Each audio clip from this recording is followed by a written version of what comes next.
마태복음 8장 18절에서 22절입니다. 8장 18절에서 22절. 몇 절 안 되니까요. 우리 한 목소리로 우리 합독하도록 합니다. 시작. 예수께서 무리가 자기를 애워싸는 것을 보시고 건너편으로 가기를 명하시니라. 한 서기관이 나아 예수께 아뢰되 선생님이여 어디로 가시든지 저는 따르리이다. 예수께서 이르시되 여우도 굴이 있고 공중의 새도 거처가 있으되 인자는 머리둘 곳이 없다 하시더라. 제자 중에 또 한 사람이 이르되 주여 내가 먼저 가서 내 아버지를 장사하게 허락하옵소서. 예수께서 이르시되 죽은 자들이 그들의 죽은 자들을 장사하게 하고 너는 나를 따르라 하시니라. 아멘. 할렐루야. 예수님 우리의 왕이십니다. 예수님은 우리의 생명이시고 예수님은 우리의 전부이십니다. 여러분 예수님을 만나고 예수님을 회복하면은요 우리의 전부가 회복됩니다. 눈에 보이지 않지만 문제가 해결되고 질병이 치유되고 상한 심령이 회복되고 우리 길이 보입니다. 여러분 우리는 내일 일을 알지 못해요. 아니 한치 앞도 모릅니다. 그래서 오늘 드리는 이 예배가 우리에게 마지막 예배가 될 수 있어요. 그래서 저도 오늘 이 설교가 마지막 설교라는 마음으로 온 힘을 다해서 예수님을 선포할 것이고 여러분들도 온 마음을 다해서 예배드림으로 예수님을 만나시기를 바랍니다. 지금 이곳에 예수님께서 임재해 계십니다. 우리 심령 가운데 예배 자리 가운데 임재해 계세요. 그러므로 말씀을 들을 때 말씀을 듣는 중에 그 말씀 가운데 임재하시는 예수님, 그 말씀 자체이신 예수님, 그 예수님을 꼭 만나시기를 주님의 이름으로 축원합니다. 자, 오늘 말씀 제목 큰 소리로 한번 읽어볼까요? 시작. 영원한 생명과 세상의 선택 사이. 사랑하는 여러분, 오늘 말씀의 제목이 영원한 생명과 세상의 선택 사이입니다. 우리 인생은요 늘 선택 앞에 섭니다. 그죠? 무엇을 먼저 붙들 것인가? 무엇을 내려놓을 것인가? 누구를 따라갈 것인가? 늘 선택의 기로에 있습니다. 매 순간 크고 작은 선택을 해야 하는 그런 삶을 우리는 살고 있습니다. 크게 말하면은요, 학교를 진학할 때 어떤 학교를 갈 것인가, 또 취업할 때도 어느 회사를 취업할 것인가, 결혼할 때도 어떤 배우자를 만나서 결혼할 것인가. 우리는 늘 세상을 살아가면서 크고 작은 선택을 하면서 살아갑니다. 작은 선택도 있지만 인생 전체를 바꾸는 그런 선택도 있습니다. 예수님을 따르는 선택이 바로 그렇습니다. 자, 오늘 본문은요 아주 짧지만 매우 강한 말씀입니다. 예수님 주변에요 이제 많은 무리가 모였어요. 예수님 주변에 병 고침을 받은 사람들, 기적을 본 사람들, 호기심을 가진 사람들, 저마다 이유는 다르지만 예수님 곁으로 그렇게 몰려왔습니다. 그런데 예수님은요 그 많은 무리를 보시고 말씀하십니다. 건너편으로 가자. 사람들은 아마 생각했을 것입니다. 아니 왜 지금 떠나시지? 아니 사람들이 이렇게 많이 모였는데 왜 이 자리를 옮기시는 거지? 이제 예수님의 이름이 더 알려질 수 있는데 굳이 왜 지금 딴 데로 가시려고 그러는 거야? 그때 두 사람이 등장합니다. 첫 번째 사람은요 서기관입니다. 그는 예수님께 말합니다. 선생님이요 어디로 가시든지 저는 따르리이다. 얼마나 멋진 고백입니까? 어디든지 따르겠습니다. 이보다 더 좋은 헌신의 말이 어디 있겠습니까? 그리고 두 번째 사람은요 제자 중에 한 사람입니다. 그는 또 이렇게 말합니다. 주여 내가 먼저 가서 내 아버지를 장사하게 허락하옵소서. 이 말도요 인간적으로 충분히 이해가 됩니다. 그죠? 아니 부모의 장례를 치르겠다는 말이잖아요. 효심이 있는 말이고 책임감 있는 말처럼 들립니다. 그런데 예수님의 대답은요 우리의 예상과 다릅니다. 어디든 따르겠다는 이 서기관에게는 이렇게 말씀하십니다. 여우도 굴이 있고 공중의 새도 거처가 있으되 인자는 머리둘 곳이 없도다. 또 먼저 아버지를 장사하겠다는 이 제자에게는요 이렇게 말씀하십니다. 죽은 자들이 그들의 죽은 자들을 장사하게 하고 너는 나를 따르라. 이 말씀은요 참 우리 마음을 불편하게 합니다. 그죠? 왜 예수님은 열정적으로 따르겠다는 이 사람에게는 머리 둘 곳이 없다고 하셨을까요? 왜? 그리고 왜 아버지 장례를 치르고 오겠다는 사람에게는 죽은 자들이 죽은 자들을 장사하게 하라고 하셨을까요? 왜? 오늘 말씀의 핵심은 이겁니다. 예수님은 우리가 예수님을 이용하는 사람이 아니라 예수님을 따르는 사람이 되기를 원하십니다. 예수님을 따라가는 길은요 세상의 성공을 얻기 위한 길이 아닙니다. 예수님을 따라가는 길은 영원한 생명을 붙드는 길입니다. 오늘 우리는 이 말씀 앞에서 우리 자신에게 물어야 합니다. 나는 예수님을 따르고 있는가? 아니면 예수님을 통해 내가 원하는 것을 얻으려고 하는가? 나는 영원한 생명을 선택하고 있는가? 아니면 세상의 안정을 더 붙들고 있는가? 마치 아담이요 선악과 나무 앞에서 뱀의 유혹을 받으면서 먹을까 말까, 선악과 열매를 먹을까 말까 선택의 기로에 있는 거예요. 하나님 말씀에 순종해서 먹지 말아야 되는데 순종할까? 아니면은 이거 먹으면 하나님처럼 된다고 하는데 하나님처럼 될까? 그리고선 잘못된 선택의 길로 들어서고 그걸 먹고 나서 죄가 들어오고 타락하잖아요. 하나님을 떠나잖아요. 지금도 우리는요 늘 선악과 나무 앞에 있습니다. 선택의 기로 앞에 있는 거예요. 날마다 하나님의 삶을, 하나님을 믿는 삶을 살까? 하나님 우선순위로 살까? 아니면은 세상 방법으로 내 계산대로 살까? 날마다 선택의 기로에 있습니다. 선악과 나무 앞에서 늘 기로에 있고, 그리고 우리는 늘 죄 가운데 넘어지고 쓰러지고 또 다시 회개하고 주님 앞에 나오고. 자, 오늘 말씀을 통해서요 어떤 선택을 하며 우리가 살아가야 하는지 우리 함께 한번 나눠봅시다. 한번 18절, 오늘 본문 18절 19절 한번 읽어봅시다. 시작. 예수께서 무리가 자기를 애워싸는 것을 보시고 건너편으로 가기를 명하시니라. 한 서기관이 나아 예수께 아뢰되 선생님이여 어디로 가시든지 저는 따르리이다. 자, 한 서기관이요 예수님께 지금 나왔습니다. 서기관은요 율법을 연구하고 가르치는 사람이에요. 성경 지식이 많은 사람입니다. 사람들에게는 존경받는 종교 지도자입니다. 지식도 있고 말도 잘하고 사회적 위치도 있는 사람입니다. 그런 사람이 예수님께 말합니다. 선생님이요 어디로 가시든지 저는 따르리이다. 겉으로 보면 아주 훌륭한 고백입니다. 그죠? 우리라면 아마 이렇게 생각했을 것입니다. 이야 대단하다. 저런 사람이 예수님의 제자가 되면 큰 도움이 되겠다. 열정도 있고 실력도 있고 성경도 잘 아니까 얼마나 귀한가. 우리도 신앙생활 하면서요 겉모습을 볼 때가 많습니다. 말을 잘하면 믿음이 좋아 보여.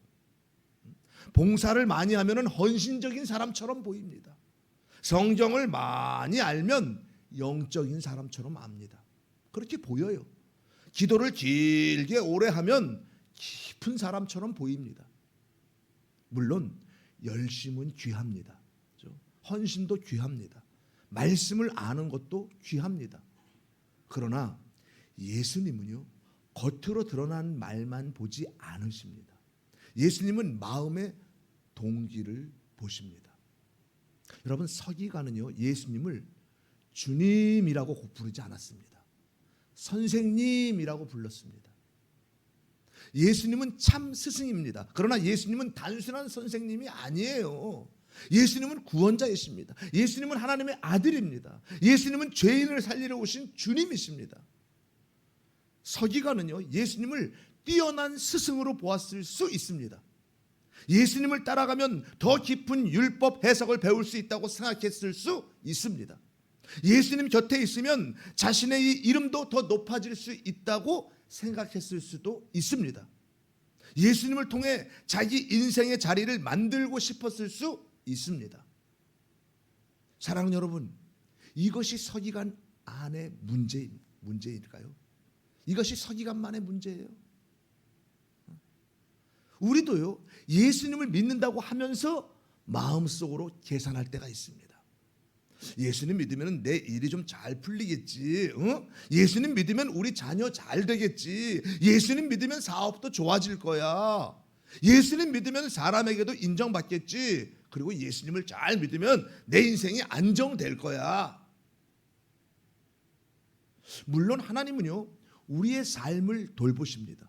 우리의 필요를 아십니다. 우리의 가정도, 자녀도, 건강도, 재정도 주님 손 안에 있습니다. 하지만 예수님을 믿는 목적이 오직 세상에서 잘 되기 위한 것이라면 그것은 예수님을 따르는 것이 아니라 예수님을 이용하는 것입니다. 겉으로는 예수님을 따른다고 말하면서도 속으로는 예수님을 통해 내 욕심을 이루려 할 수 있습니다. 입으로는 주님을 따르겠습니다 라고 말하지만 마음으로는 주님 제 뜻을 이루어 주세요 라고 할 수 있습니다. 입으로는 주님이 먼저입니다 라고 말하지만 실제 선택의 순간에는요, 돈이 먼저이고 체면이 먼저이고 내 안정이 먼저일 수 있습니다. 이번 한 주 동안 우리 자신에게 한번 물어보면 좋겠습니다. 나는 예수님을 왜 믿고 있는가? 내가 기도하는 내용은 대부분 무엇인가? 예수님 자신을 구하고 있는가? 아니면 예수님이 주시는 것만 구하고 있는가? 내 뜻대로 안 되어도 예수님을 내가 따를 수 있는가? 이 질문 앞에서 우리는 겸손해져야 합니다. 이제 서기관이 말했습니다. 선생님이요, 어디로 가시든지 저는 따르리이다. 그때 예수님이 말씀하십니다. 여우도 굴이 있고 공중의 새도 거처가 있을 때 인자는 머리 둘 곳이 없다. 우리는 예수님이 이렇게 말씀하실 줄 기대했습니다. 그래, 잘했다. 나를 따르겠다고? 네 열심이 귀하다. 너 같은 사람이 필요했다. 이제 나를 잘 따라오너라. 그런데 예수님은요, 칭찬보다 먼저 진실을 말씀하십니다. 인자는 머리 둘 곳이 없다. 여우도 굴이 있습니다. 새도 둥지가 있습니다. 작은 짐승도 자기 쉴 곳이 있습니다. 그런데 인자는 머리 둘 곳이 없다고 하십니다. 이 말씀은요, 단순히 예수님이 집이 없었다는 뜻만이 아닙니다.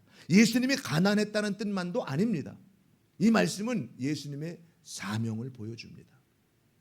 예수님은 이 땅에 정착하러 오신 분이 아닙니다. 세상에서 성공하고 이름을 얻으려 오신 분이 아닙니다. 자기 왕국을 세우러 오신 분도 아닙니다. 예수님은 죄인을 구원하기 위해 오셨습니다. 십자가를 지기 위해 오셨습니다. 우리의 죄를 대신 짊어지기 위해 오셨습니다. 하늘 보좌를 버리고 낮은 땅으로 내려오셨습니다. 영광의 왕이 종의 모습으로 오셨습니다. 죄 없는 분이 죄인들 사이로 들어오셨습니다. 병든 자를 만지셨고 귀신 들린 자를 자유케 하셨고 가난한 자와 버림받은 자를 찾아가셨습니다. 그리고 마침내 십자가에서 죽으셨습니다. 그러므로 인자는요, 머리 둘 곳이 없다는 이 말씀은요, 이런 뜻입니다. 나는 네가 기대하는 세상 성공의 길이 아니다.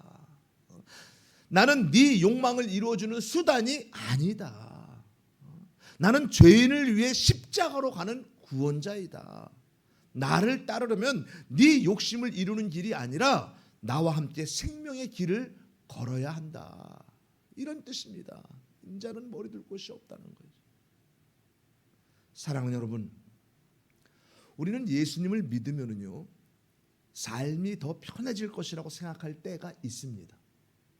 예수님을 믿으면 문제가 다 사라질 것이라고 생각합니다. 예수님을 믿으면 고난이 없어지고 길이 열리고 사람들에게 인정받을 것이라고 또 기대합니다. 물론 주님은요, 우리에게 평안을 주시는데 그 평안은 세상이 말하는 편안이 아닙니다. 그거와는 달라요. 평안과 편안은 다릅니다. 세상의 이 편안함은요, 환경이 좋아야 옵니다. 돈이 있어야 하고 건강해야 하고 문제가 없어야 합니다. 그러나 예수님의 이 평안은요, 폭풍 속에서도 옵니다. 외로움 속에서도 옵니다. 손해보는 자리에서도 옵니다. 십자가를 지는 길에서도 옵니다. 왜냐하면요, 예수님 자신이 우리의 생명이시기 때문입니다. 어떤 사람이 이제 배를 딱 탔어요. 배를 탔는데 그는 멋진 여행을 기대했습니다. 멋진 배를 타고 멋진 여행을 기대했어요. 좋은 방, 맛있는 음식, 아름다운 풍경을 기대했습니다. 그런데 배가 출발하고 나서 선장이 딱 말하는 거예요. 여러분, 이 배는 관광선이 아닙니다. 이 배는 구조선입니다. 우리는 폭풍 속에서 조난당한 사람들을 구하러 갑니다. 이 배에 탄 사람은요, 편안한 여행객이 아니라 구조에 동참하는 사람입니다. 그 사람은 그제야 깨닫게 되는 거예요. 이거 내가 배를 잘못 이해했구나. 이 배는 나를 즐겁게 해주는 이런 배가 아니라 죽어가는 사람들을 살리는 배였구나. 신앙도 그렇습니다. 예수님을 믿는 것은요, 내 인생을 조금 편하게 꾸미는 장식이 아닙니다. 예수님을 따르는 것은요, 생명의 길에 들어서는 것입니다. 주님이 가신 십자가의 길을 따라가는 것입니다. 교회는 관광선이 아닙니다. 교회는 구조선입니다. 예수님은 우리를 편안한 구경꾼으로 부르신 것이 아니라 생명을 얻은 자로 부르셨습니다. 여러분, 우리는 교회에 올 때 무엇을 기대하고 옵니까? 위로만 받고 가기를 원합니까? 내 문제만 해결받기를 원합니까? 아니면은 주님의 뜻 앞에 내 삶을 다시 세우기를 원하십니까? 예배는 내 마음을 잠시 편하게 하는 그런 시간이 아닙니다. 예배는 내가 주님 앞에 다시 무릎 꿇는 시간입니다. 예배는 내 뜻을 주님께 관철시키는 이 시간이 아니라 주님의 뜻에 내 뜻을 굴복시키는 시간입니다. 예배는요. 예수님은 우리에게 물으십니다. 너는 나를 통해 머리 둘 곳을 얻으려고 하느냐? 아니면은 머리 둘 곳 없었던 나를 통해 영원한 처소를 바라보느냐? 저와 여러분의 대답은 어떤 것입니까? 이제 두 번째 사람이 등장합니다. 우리 21절 22절 다 함께 한번 읽어보죠. 시작. 제자 중에 또 한 사람이 이르되 주여 내가 먼저 가서 내 아버지를 장사하게 허락하옵소서. 예수께서 이르시되 죽은 자들이 그들의 죽은 자들을 장사하게 하고 너는 나를 따르라 하시니라. 아멘. 참, 이 말씀은 참 어렵습니다. 이 제자가 말하는 거예요. 주여 내가 먼저 가서 내 아버지를 장사하게 허락하옵소서. 아니, 부모의 장례를 치르겠다는 말입니다. 인간적으로는 당연합니다. 그죠? 아니, 성경도 부모를 공경하라고 말씀합니다. 10계명에 보면은요, 제5계명이 뭐라 그래요? 네 부모를 공경하라. 예수님이 이 부모 공경을 무시하는 분이 아닙니다. 그런데 예수님은 이렇게 말씀하십니다. 죽은 자들이 그들의 죽은 자들을 장사하게 하고 너는 나를 따르라. 이 얼핏 들으면 너무 차갑게 들립니다. 그러나 예수님은요, 장래 자체를 무시하는 것이 아닙니다. 예수님은 이 사람 마음속에 있는 우선순위를 보신 것입니다. 여기서 중요한 말이 있습니다. 먼저입니다. 주여 내가 먼저 가서 주님을 따르고 싶은 마음은 있습니다. 그러나 먼저 해야 할 일이 있습니다. 먼저 정리해야 할 일이 있습니다. 먼저 해결해야 할 문제가 있습니다. 먼저 가정 문제를 마무리해야 합니다. 그 후에 따르겠다는 것입니다. 우리도 자주 이렇게 말합니다. 주님, 먼저 이것만 해결하고 따르겠습니다. 먼저 돈이 모여지면은 그때 헌신하겠습니다. 주님, 먼저 자녀 문제가 안정되면 예배에 집중하겠습니다. 주님, 먼저 건강 좋아지면 봉사하겠습니다. 먼저 마음의 여유가 생기면 기도하겠습니다. 주님, 나중에 제대로 믿겠습니다. 저는 오늘 이 말씀을 준비하면서 이 대목에서 제가 생각나는 거예요. 이게 우리가 주님, 내가 뭐가 채워지면은 내 있는 거에서 주님께 헌신하겠습니다. 그러면은 그거는 내 수준에서, 내 테두리 안에서 내가 드려지는 거예요. 하나님의 역사를 보지 못하는 거예요. 그런데 없는 와중에도 주님께 드려지잖아요. 그거는 하나님이 채우시거든요. 채우시는데 그때는 하나님의 역사를 볼 수 있는 거예요. 근데 내가 뭔가 채워진 다음에 그걸로 내가 해야지라고 하면은 그거는 내 수준에서 내가 하는 거야. 그런데 먼저 드려지면은 하나님께서 더 크게 채워주는 하나님의 역사를 볼 수 있는 거예요. 우리는 늘 그래요. 나중에 뭔가 되어지면 나중에 제대로 하겠습니다. 제대로 믿겠습니다. 지금 너무 바쁘니까 좀 이거 해결되면 교회 나가겠습니다. 그런데 문제는 무엇입니까? 그 먼저가 끝나지 않는다는 것이에요. 하나를 정리하면 또 하나가 생깁니다. 자녀가 어리면요, 어려서 바쁘고 크면은 커서 바쁩니다. 돈이 없으면 없어서 걱정이고 돈이 생기면은 지켜야 해서 걱정입니다. 건강이 나쁘면은 나빠서 힘들고 건강이 좋아지면 또 다른 일로 바쁩니다. 마음의 여유는요, 기다린다고 저절로 오지 않습니다. 그래서 예수님은 말씀하십니다. 너는 나를 따르라. 이 말씀은요, 차가운 명령이 아니라 생명의 초대입니다. 지금 나를 놓치지 말라. 영원한 생명을 미루지 말라. 세상의 일 때문에 생명의 주님을 뒤로 보내지 말라. 네가 붙들어야 할 첫 번째는 세상의 정리가 아니라 바로 나다. 예수님은요, 죽은 자들이 죽은 자들을 장사하게 하라고 하셨습니다. 여기서 죽은 자는 단지 육체적으로 죽은 사람만 말하는 것이 아닙니다. 영적으로 죽은 자를 가리킵니다. 영적으로 죽은 자들. 예수님 없는 인생은요, 살아있는 것 같아도 영적으로 죽은 것입니다. 돈을 벌고 있어도요, 예수님이 없으면 생명이 없습니다. 돈이 많아도. 그리고 집이 있어도 예수님 없으면 참 안식이 없습니다. 이름이 높아도요, 예수님 없으면 구원이 없어요. 가족이 있어도 예수님 없으면 영원한 생명이 없습니다. 반대로 예수님을 따르는 사람은요, 세상적으로 부족해 보여도 생명이 있습니다. 외로워 보여도 생명이 있습니다. 손해 보는 것 같아도 생명이 있습니다. 왜냐하면요, 예수님이 생명이시기 때문이에요. 요한복음 14장 6절에서 예수님은 분명히 이렇게 말씀하십니다. 내가 곧 길이요 진리요 생명이니. 예수님은요, 생명으로 가는 길을 알려주는 안내자만이 아닙니다. 예수님 자신이 길입니다. 예수님 자신이 진리입니다. 예수님 자신이 생명입니다.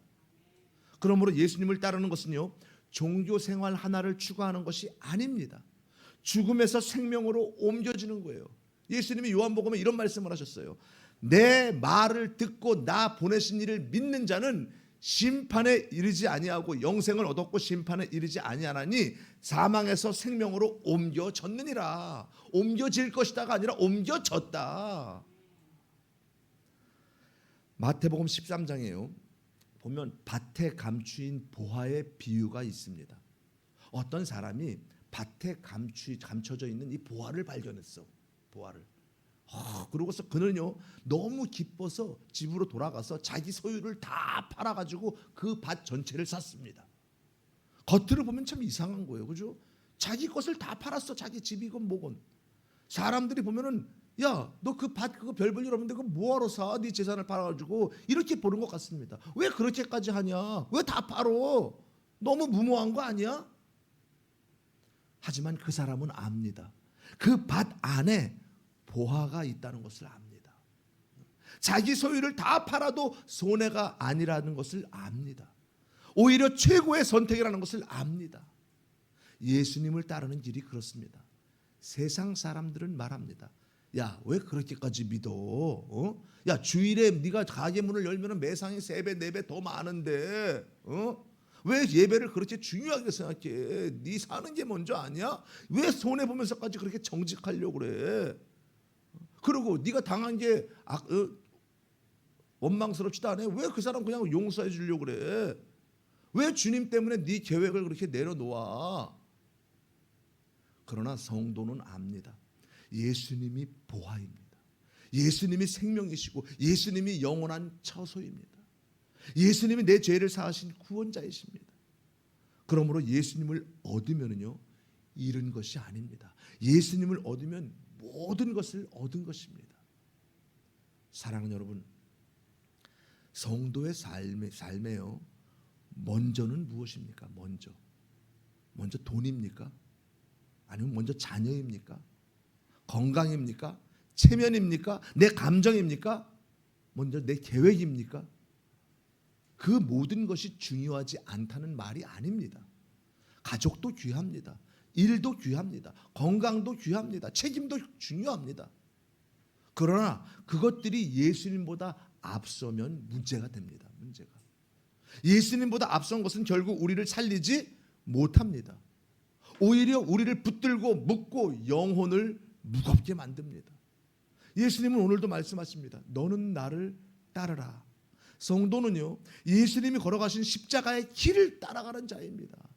성도는요 예수님 우선순위로, 예수님 중심으로, 예수님이 기준으로 살아가는 그런 자들입니다.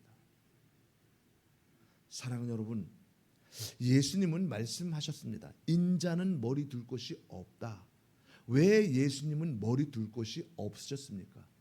능력이 없어서가 아닙니다. 가난해서 어쩔 수 없었던 것이 아닙니다. 사람들이 도와주지 않아서가 아닙니다. 예수님은 스스로 낮아지셨어요.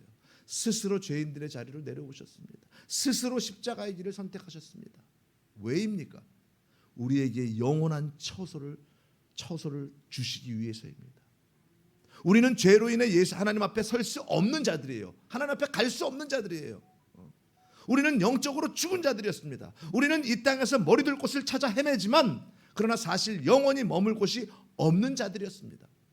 돈으로도 천국을 살 수 없습니다. 명예로도 죄사함을 얻을 수 없습니다. 가족의 사람으로도 영원한 생명을 얻을 수 없습니다. 종교적 열심으로도 스스로를 구원할 수 없습니다. 아무리 착한 일을 많이 해도 우리는 구원받을 수 없습니다.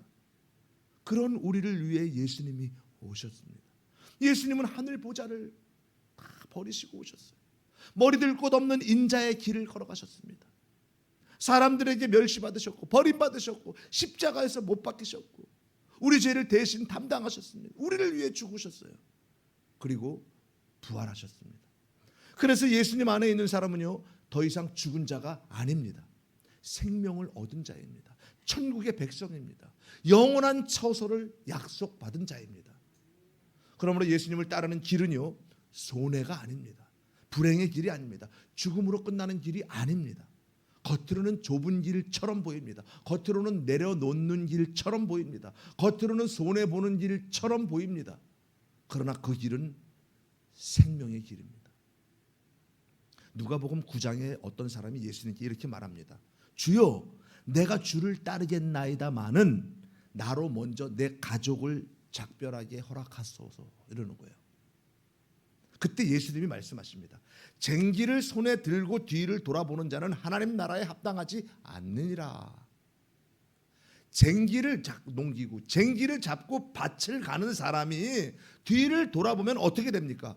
고랑이 삐뚤어지는 거예요. 앞으로 고랑을 매면서 뒤를 쳐다보면 이게 똑바로 가겠습니까? 삐뚤삐뚤해지지. 앞을 보지 않으면 밭을 제대로 갈 수 없습니다. 신앙도 그렇습니다. 예수님을 따르면서 계속 뒤를 돌아보면요 길이 흔들리는 거예요.